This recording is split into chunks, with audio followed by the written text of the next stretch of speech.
시편 56편 1절에서 13절 말씀을 중심으로 두려워하는 날이라는 제목으로 함께 하나님의 말씀을 나누려고 합니다.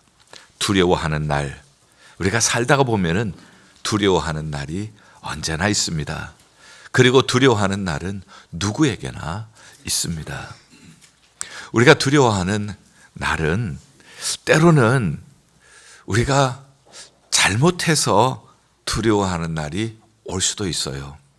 근데 때로는 전혀 잘못한 것도 없는 것 같고 전혀 예상치도 않았는데 두려워하는 날이 생길 수도 있습니다. 새로운 일을 당하면 누구나 준비가 되어 있지 않고 새로운 일을 향한 두려움을 갖게 되어집니다. 새롭게 우리가 직장을 나간다. 혹은 새로운 사업을 시작을 한다. 사업에 갑자기 예상치 않았던 어려움이 생긴다. 처음 학교를 들어간다. 처음 당하는 일을 할 때는 누구에게나 두려움이 있을 수가 있습니다. 우리가 수술할 때 두렵지 않은 사람은 없습니다. 사람의 몸에 칼을 대는 건데요. 두렵지 않은 사람은 아무도 없을 것이에요. 그리고 우리가 심지어는 선교 가기 전에도 두려움이 있어요. 늘 가시던 분들은 괜찮지만 처음 선교 가시는 분에게는 처음 선교에 대한 두려움도 없지 않아 있어요.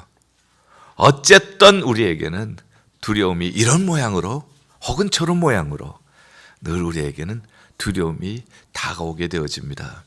그러나 이 두려움이라고 하는 것이 참 우리에게 파괴적인 영향을 준다는 것을 우리는 잊지 않을 수가 없어요. 1933년입니다. 미국에 최대의 경제 불황이 닥쳐왔을 때입니다. 경제 불황이 극에 달했을 때죠. 모든 사람이 이러다가 우리 모두 굶어 죽는 것이 아니냐, 이러다가 앞으로 어떻게 될 것인가 모두 두려움 속에 있었습니다. 그때 새로운 대통령이 선출되었죠. 프랭클린 루즈벨트 대통령이었습니다. 그의 취임 연설은 아주 오랫동안 사람들의 머릿속에 남아 있습니다. 그는 이렇게 얘기를 했죠. 지금 우리가 두려워해야 할 것, 그것은 경제 문제가 아닙니다. 지금 최대의 문제는 경제 문제가 아니라 오히려 우리가 지금 경험하고 있는 공포입니다. 가장 두려워해야 할 것은 공포 그 자체입니다. 그는 이렇게 해서 공포에서 미국 국민들의 시선을 옮기기를 시작을 했고 훌륭하게 경제 어려움을 극복해냈던 것을 우리가 기억을 합니다. 또 이런 얘기가 있죠. 아마 유럽에서 있었던 이야기가 같아요. 냉동차 이야기. 냉동차에는 냉동칸이 있겠죠. 어떤 사람이 그 냉동칸을 들어갔습니다. 그런데 문이 잠겨버렸어요. 열어도 밖으로 나갈 길이 없는 거예요. 그의 마음속에는 냉동칸에 내가 갇혔으니까 이제 나는 얼어 죽을 것이다 하는 생각을 하게 되었죠. 그 다음 날이 되었습니다. 다른 직원이 문이 잠겨 있는 것을 보고 문을 열었습니다. 그 안에 한 사람이 얼어 죽어 있어요. 근데 놀랍게도 그 냉동칸은 고장이 난 냉동칸이었습니다. 사람들이 나중에 조사를 해봤습니다. 이 사람이 죽은 것은 얼어 죽은 것이 아니라 공포 때문에 죽었다고 하는 그러한 놀라운 사실을 우리는 듣게 되어집니다. 공포는 이렇게, 두려움은 이렇게 우리를 죽일 수 있는 힘까지 있다는 것이에요. 오늘 이 말씀은 시편 표제에 잘 나타나 있습니다. 다윗이 가드에서 블레셋인에게 잡힐 때, 가드라고 하는 것은 블레셋에 5개의 큰 도시가 있습니다. 그 중에 하나예요. 거기에서 블레셋인에게 잡혔다. 왜 잡혔나? 사무엘상 21장에 나타나는 이야기입니다. 사울이 끊임없이 다윗을 죽이려고 추적을 하고 있습니다. 도망갈 데가 없어요. 이스라엘에 있다가는 언젠가 잡힐는지 모른다는 겁니다. 그래서 내가 피할 곳은 블레셋밖에 없다는 생각을 합니다. 블레셋은 이스라엘과 적국 관계이니까 거기까지 쫓아와서 나를 잡을 이유는 없다고 생각을 한 것이죠. 그래서 그는 피신하여서 블레셋으로 갔습니다. 그런데 이게 웬일입니까? 자기가 완전히 자기 자신을 숨기고 갔는데도 불구하고 블레셋 사람들이 다윗을 알아본 거예요. 아니, 이 사람 옛날에 우리 장군 골리앗을 쳐부순 사람이 아니냐고 발각이 났습니다. 큰일 났습니다. 자기 나라의 영웅을 물맷돌로 때려부순 이 사람이 사자굴에 자기 발로 들어왔으니까 이거 완전히 죽은 거죠. 그때 다윗은 연기를 합니다. 침을 질질 흘리면서 수염에 침이 질질 흐르고 대문짝에 어그적거린다. 뭐 아마 비비고 이렇게 했죠.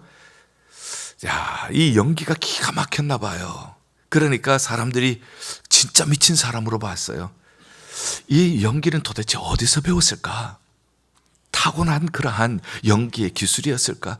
아무리 타고난 연기의 기술이 있다고 해도, 재능이 있다고 해도 뭔가 보지 않고는 저렇게 못할 텐데, 가만히 생각을 해보니까 어디선가 본 것이 있고 어디선가 배운 것이 있는데, 보니까 사울에게 배운 거더라고요. 사울이 악신에 걸려서 미치광이가 되어질 때에 그 악신을 몰아내기 위해서 수금을 탔지 않습니까? 그때 보니까 멀쩡했던 사람이 침을 흘리고 어그적거리는 것을 보면서 아마 배웠을 것 같아요. 자, 그런 것도 또 가만히 생각을 해보면은 다 쓸모없는 것이 없더라고요.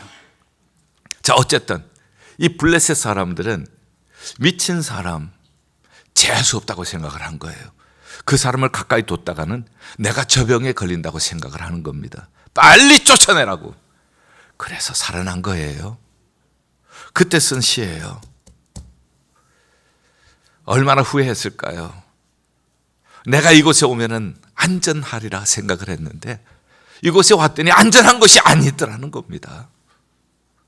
그래서 이제 자기가 정신이 번쩍 든 것이죠. 내가 판단을 잘못했다. 내가 생각을 잘못한 거야. 그러면서 이제 제 정신이 들어온 거예요. 두려울 때는 블레셋으로 피하는 것이 상책이 아니다. 그게 방법이 아니다. 두려울 때는 3절 말씀, 내가 두려워하는 날에는 내가 주를 의지하리이다. 할렐루야. 멋진 말씀이 여기서 나오는 거예요. 여러 가지 삶의 두려움이 우리를 위협한다고 할지라도 여러분 오늘 이 말씀 꼭 마음에 새기시기를 바랍니다. 아무리 이 신종 코로나 바이러스가 우리를 두렵게 한다고 해도 여러분들 그 이상의 어떤 문제가 생기더라도 이 말씀 시편 56편 3절 말씀, 이 말씀 여러분들 마음속에 꼭 새기시길 바랍니다. 내가 두려워하는 날에는 내가 주를 의지하리이다. 할렐루야. 이게 방법이에요. 이것이 바로 두려움을 이기는 길이에요. 그러면은 구체적으로 어떻게 하나님을 의지할 것인가? 보통 우리가 두려움에 쌓이면은 두려움을 바라보고 두려움에 빠지게 되어지는데, 주를 의지하리이다 하는 것은 내 시선을 하나님께로 돌린다는 뜻이거든요. 나를 두렵게 하는 사람, 나를 두렵게 하는 환경, 거기에서 내 눈을 들어서, 내 얼굴을 들어서 하나님을 의지하고 하나님을 바라본다는 뜻이에요. 구체적으로 하나님을 의지한다는 것은 무슨 뜻이냐? 4절에 내가 하나님을 의지하고 그 말씀을 찬송하올지라. 그렇습니다. 두려울 때는 솔직하게 두렵다고 얘기를 하는 거예요. 인간은 연약합니다. 인간은 누구든지 가장을 한다고 해서, 솔직하지 못하고 숨긴다고 해서 두려움이 없어지는 것 아닙니다. 두렵습니다. 나는 지금 두려움에 떨고 있습니다. 솔직하게 인정을 하라는 거예요. 그 다음에 그 두려움에 떨고 있는 상황 속에서 하나님을 나는 의지하겠습니다.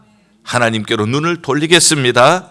이걸 하라는 거예요. 하나님께로 눈을 돌리는 방법은 하나님의 말씀을 찬송하올지라. 그런데 이 말씀이 얼마나 중요한지, 하나님을 의지하는 것은 하나님의 말씀을 찬송하는 일인데, 이것을 계속해서 반복해서 말씀을 하고 있습니다. 10절에도 내가 하나님을 의지하여 그의 말씀을 찬송하며 여호와를 의지하여 그의 말씀을 찬송하리이다.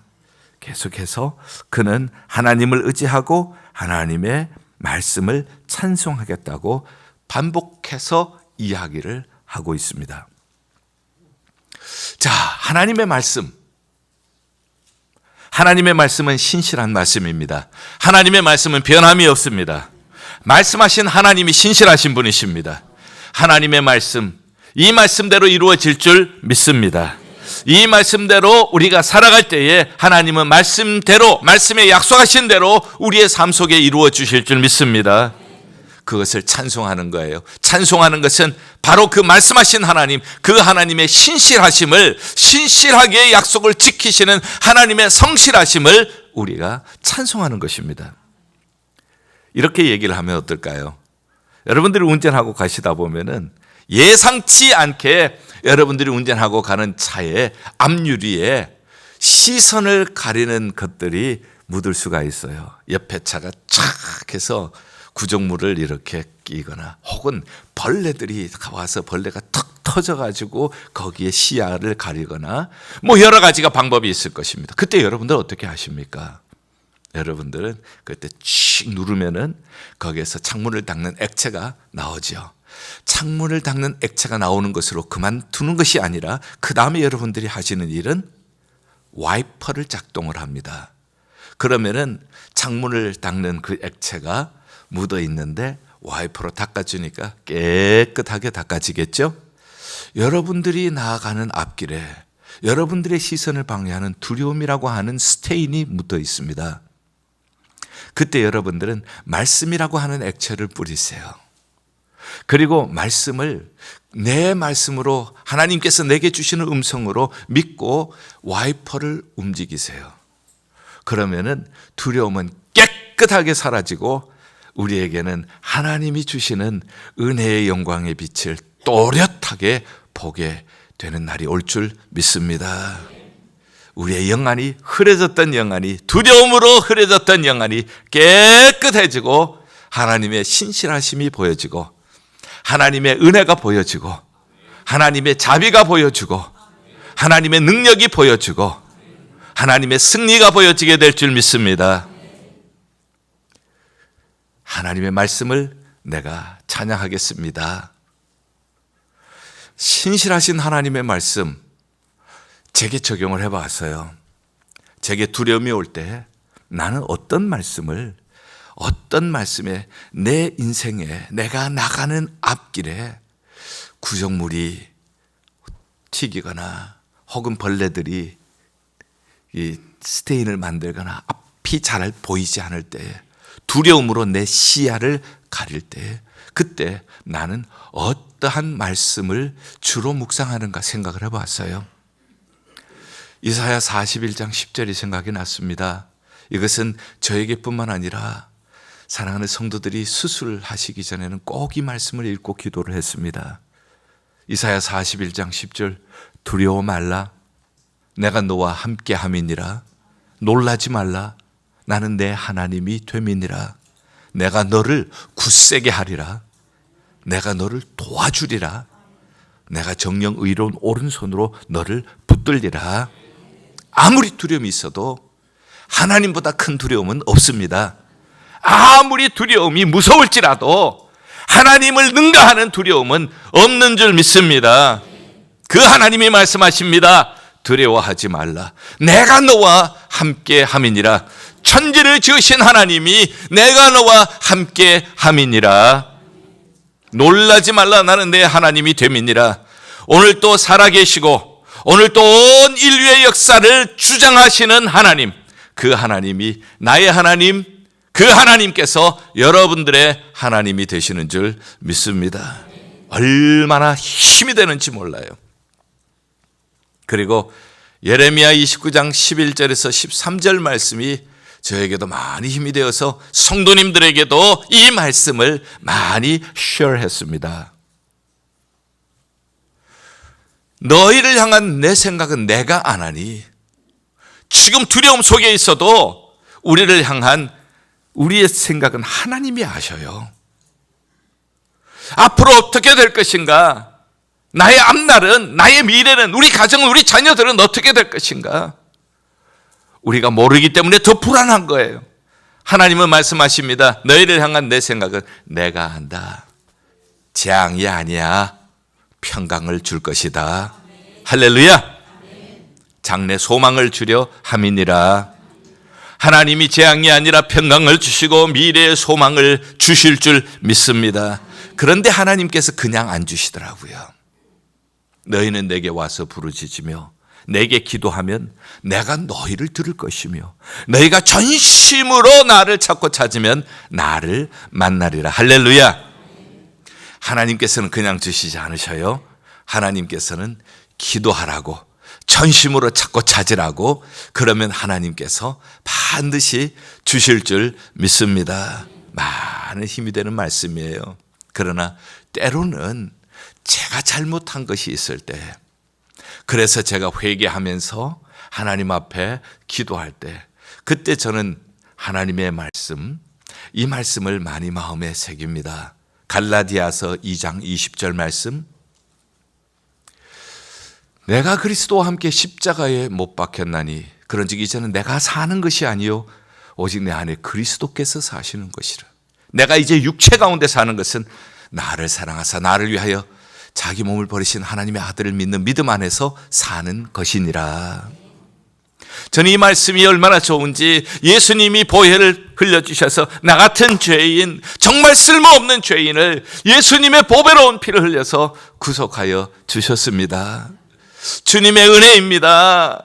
주님의 긍휼입니다. 주님의 인내입니다. 주님 감사합니다. 그러나 여기에는 또 한 가지가 있어요. 이렇게 고백하는 사람들은, 모든 그리스도인들이 이렇게 고백합니다. 예수님의 은혜로 나는 구원받고 하나님의 자녀가 되었습니다. 천국 백성이 되었습니다. 이것은 모든 이렇게 고백하는 사람들이 그리스도인이 되었기에 그리스도인들은 이렇게 고백하는 거예요. 그러나 두 번째, 조금 더 깊이 우리가 묵상을 해보면요, 예수 그리스도께서 나를 위하여서 이렇게 해주셨지만은 예수님이 십자가에 못 박히실 때에 가만히 보니까 예수님 혼자 못 박힌 게 아니라는 거예요. 네? 예수님이 십자가에 못 박히실 때 혼자 못 박히신 것이 아니라니요. 그러면 누가 못 박혔습니까? 아니, 예수님이 십자가에 못 박히신 것은 혼자 못 박히신 것인데, 그림을 보세요. 성화를 보세요. 예수님 혼자 못 박혔지. 근데 누구와 같이 못 박혔다고요?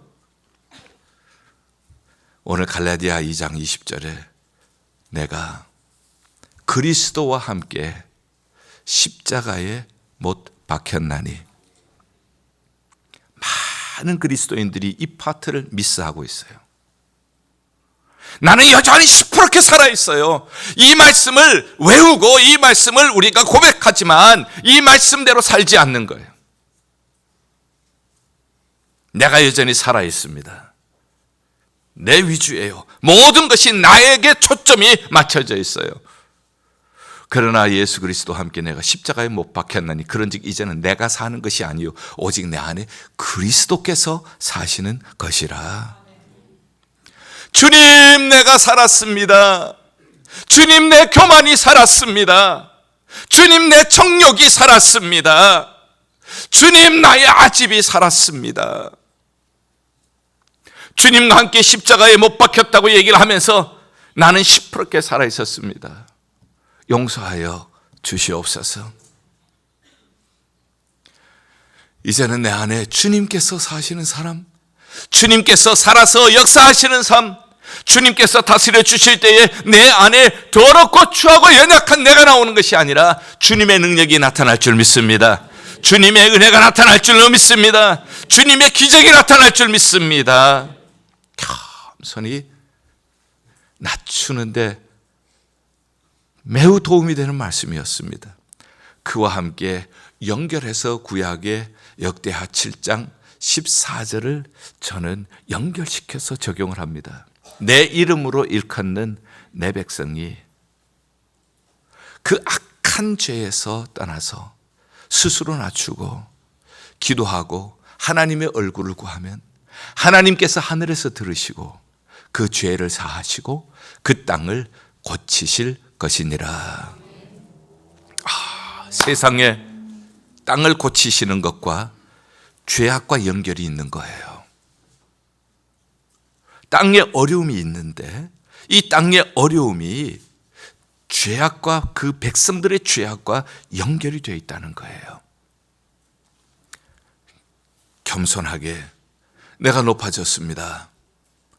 낮추고 그리고 나의 죄를 자백하고 말세를 당하면 사람들이 자기를 사랑하고 돈을 사랑하고 쾌락 사랑하기를 하나님보다 더 사랑한다고 했죠. 경건의 모양은 있지만 경건의 능력은 없다고 했잖아요. 디모데후서 3장 1절에서 4절 말씀이죠. 너는 이 같은 자에게서 돌아서라 회개하라는 겁니다. 하나님, 내가 하나님보다가 높아진 것 회개합니다. 나의 교만을 낮춥니다. 하나님보다가 돈을 더 사랑한 것 낮춥니다. 하나님, 하나님보다가 쾌락을 사랑한 것을 낮춥니다. 우리가 다른 것은 얘기하지 않더라도 우리가 늘 떠나온 조국을 생각하면 마음속에 아픔이 있어요. 지금 여러 가지로 아주 나라가 혼돈 가운데 있잖아요. 믿는 자들이 기도해야 될 때라고 생각을 합니다. 하나님께서 어려운 가운데서 밤을 새워 기도하며 하나님을 의지하며 살았을 때 이만큼 살게 해주셨는데 지금은 하나님보다가 나를 더 사랑하는 때가 아닙니까? 하나님보다가 돈을 더 사랑하는 때가 아닙니까? 하나님보다 쾌락을 더 사랑하는 때가 아닙니까? 하나님, 겸손히 우리 자신을 낮추고 하나님의 자비하심을 간구합니다. 하나님, 용서하시고 그 땅을 고쳐 주시옵소서. 우리는 이 세계가 모두 교통수단으로 다 연결이 되어 있습니다. 남의 얘기가 아니죠. 여기도 무사한 것은 아니에요. 다 연결이 되어 있기 때문에 우리 역시 이 땅에 살면서 어려운 고비들 많이 겪었지만 우리도 모르는 사이에 우리가 너무 높아져 있는 것은 아닌지 다시 한번 돌아보고 예수님이 십자가에서 내 죄를 씻어주신 것 감사를 하면서 내가 주님과 함께 십자가에 못 박혔다는 것은 내가 인정하지 않고 살아가는 여전히 나의 아집으로, 나의 고집으로, 나의 교만으로, 나의 정욕으로, 나의 물질적인 욕심으로 내가 살아가고 있는 것은 아닌지, 내 이름으로 일컫는 내 백성이 악한 길에서 돌이켜서 겸손하게 낮추고 회개하고 기도할 때 하나님께서 들으시고 하나님께서 죄를 사하시고 땅을 고쳐주실 줄 믿습니다. 하나님, 땅을 고쳐주시옵소서. 이 땅을 고쳐주시옵소서. 하나님, 대한민국을 고쳐주시옵소서.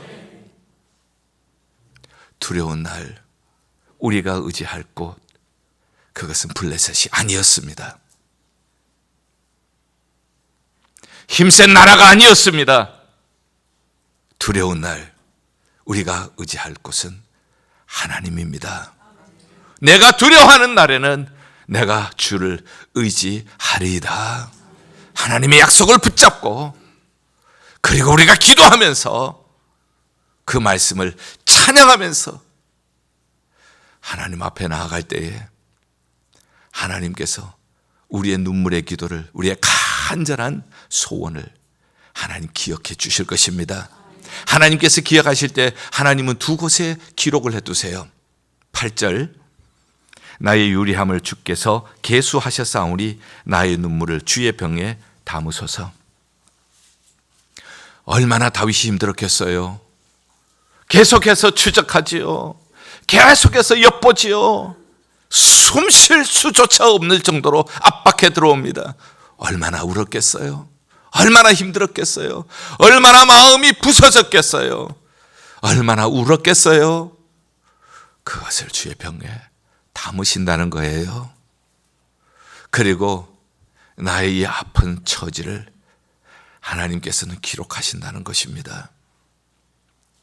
우리가 주를 향하여서 울면서 기도한 것, 우리가 주를 향하여서 하나님의 말씀을 믿고 찬양한 것, 하나님 다 기록해 주시고, 하나님이 어느 날인가 하나님께서 병에 눈물이 차는 그날, 하나님의 책에 기록이 끝나는 그날, 하나님은 눈물을 우리에게 보석처럼 빛나는 보석으로 바꿔주실 줄 믿습니다. 하나님께서 우리가 상상할 수 없는 것으로 하나님의 은혜로 축복으로 변장시켜 주실 줄 믿습니다. 내가 두려워하는 날에는 내가 주를 의지하리이다.